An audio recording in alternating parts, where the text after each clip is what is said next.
With the return of the greatest mixed martial artist of all time on the horizon, let's take a look at one of the greatest rivalries the UFC ever had, between two of the most accomplished artists in the sport. Jon Jones and Daniel Cormier were on a collision course, which started the day they first met. Many think the rivalry between the two started at some press conference, or at some tweet, or their trash-talking went too far, or because of the drama surrounding their matchups. But as it turns out now, Jon just wanted to be friends. He recalled in an interview that the first time he saw DC, he went up to him with positivity, wanting to connect with another African American in the sport. He felt the two should have a respectful relationship, but Jones didn't really know who Cormier was, despite the Olympian's stellar wrestling resume. DC was kind of offended at this, but what really rubbed the former two-division world champion the wrong way was Jones saying to him, "I bet I could take you down." Daniel found this unnecessarily aggressive, considering they'd never met before, and it turns out DC's version of the incident is pretty different. Cormier had no problem with Jon Jones as an individual, and he wasn't even offended at an MMA champion not knowing about Olympic wrestlers. But he wasn't okay with somebody coming up, looking down at him, and then insulting him as a way to break the ice. In Jon's words, that was the day DC decided the two of them had beef, and their rivalry only grew in intensity as their careers progressed. In the early 2010s, Jones appeared on the scene like a messiah sent from hell to rule the 205-pound division, and it looked like nobody would ever be able to give the young champion any trouble, until Daniel Cormier started ragdolling world-class fighters in Strikeforce, and then in the UFC. Despite his short frame, DC was built like a refrigerator, which was taking on heavyweights like it was the Terminator, and his one true mission was taking that light heavyweight strap from Jon Jones.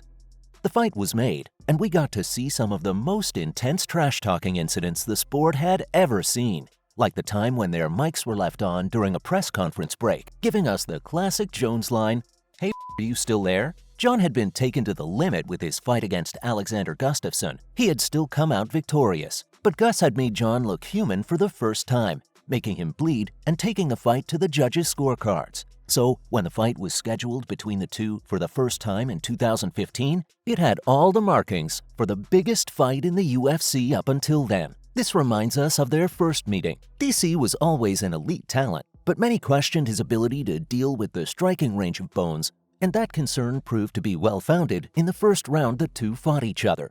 Jones kept flicking front kicks to DC's face and keeping him on the outside with spinning attacks. DC's biggest advantage has always been his wrestling, but Jones is Greco-Roman's wrestling master himself. Not only did he stuff all the takedowns DC had to offer, but he also caught one of the kicks the smaller man threw and proceeded to take DC down for the first time in his career. He might have gotten back up immediately, but Bones had proved a point. The fight remained competitive throughout. DC was dangerous in the clinch, catching Bones with some good shots and scoring a high-impact takedown late in the fight, but never doing real damage to the champion.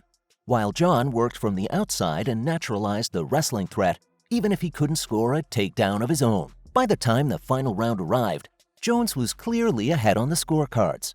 And when he took DC down in an even more convincing fashion right before the fight ended, everybody knew that the belt wasn't going to be changing hands this time. And it was now apparent that Jon was right when he said he could take Daniel down. But that wasn't the end of their beef. Let's take a look at what Jon did to keep the bad blood boiling between the two.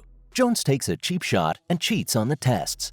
As DC held on to Jon near the end of the fight, desperately trying to score some points with a takedown, Jon had his arms raised in the air in a sign of victory. Cormier began doing the same before the final bell had even rung, and Jones hit him with a sucker punch, followed up by a WWE-style crotch chop after the bell to emphasize his victory. No matter the amount or intensity of trash talk we may see in press conferences, the athletes almost always embrace and show respect once the fight ends.